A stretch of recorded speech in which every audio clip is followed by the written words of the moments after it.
Alright, welcome to this explainer. You know those problems, the really tricky ones that just seem to stick around no matter how hard you grind. You're pushing, you're trying to level up, you're reading all the books, but you feel like you're just spinning your wheels in the same mud.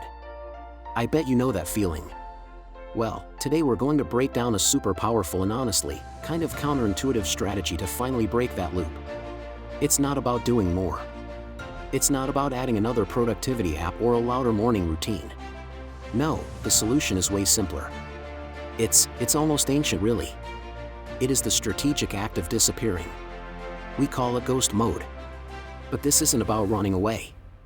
It's about how deep thinkers, people like you, can use strategic silence to completely reinvent who they are.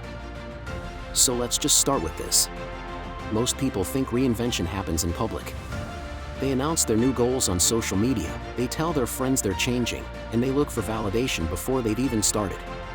But if you have high social sensitivity, which implies you're hyper-aware of how others perceive you, that public announcement is actually the trap. Today, we're going to look at why ghost mode works on a cognitive level. We're going to explore how removing the social mirror frees up your brain's bandwidth, allowing you to solve those sticky problems that noise keeps buried. And listen, this is especially important if you feel like your potential is currently capped by your environment. Okay, so first up, let's talk about why you feel stuck. There's a concept in psychology regarding how our identity is formed. We like to think we decide who we are inside our own heads.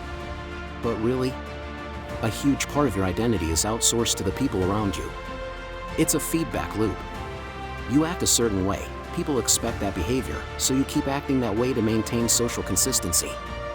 You know where you want to change, but your old friends, your coworkers, even your family, they have this cached version of old you locked in their minds. And subconsciously, you keep performing that role for them. This is the social mirror. And let me tell you, it comes with a real cost to how you think. When you are constantly broadcasting your life, updates, texts, stories, you are constantly cementing your current identity. You cannot become someone new while you are constantly explaining who you are right now. Does any of this sound familiar? You try to change, but the moment you step back into your normal social circle, you snap right back to default settings? That is why ghost mode is necessary. You have to break the mirror. Now, to really get this, we have to completely reframe how we think about solitude. This isn't about being antisocial. It's about biology. Think about your brain like a computer with 100 tabs open. You have the work tab, the relationship tab, the news tab, and the what do they think of me tab. When you have that much mental clutter, your brain is just struggling to keep the fans running. It doesn't have the processing power for deep reinvention. So, what is actually happening inside your brain during ghost mode? When you cut the noise, when you stop the constant input, you switch networks. You move from the task-positive network, which is reactive, into the default mode network. And this is the magic.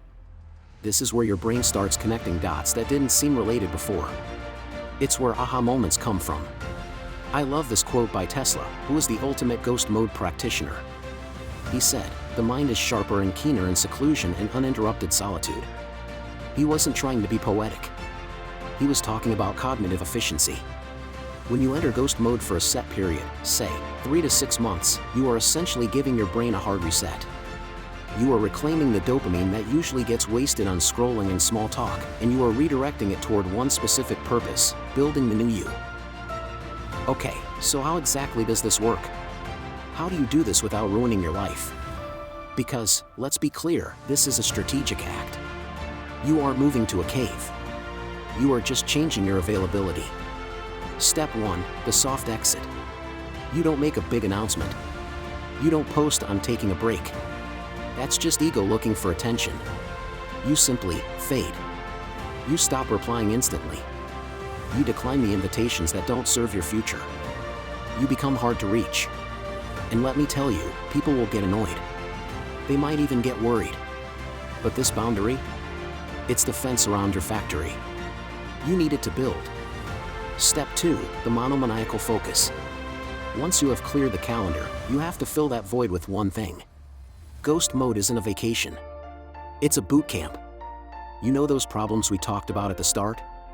The sticky ones? This is when you attack them. Maybe it's getting in the best shape of your life. Maybe it's building a business. Maybe it's learning a high-value skill.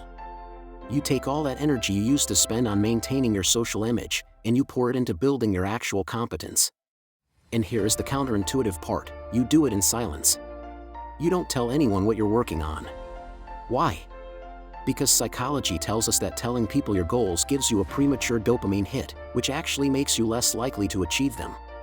So, you keep it a secret. You let the results speak later. And finally, the return.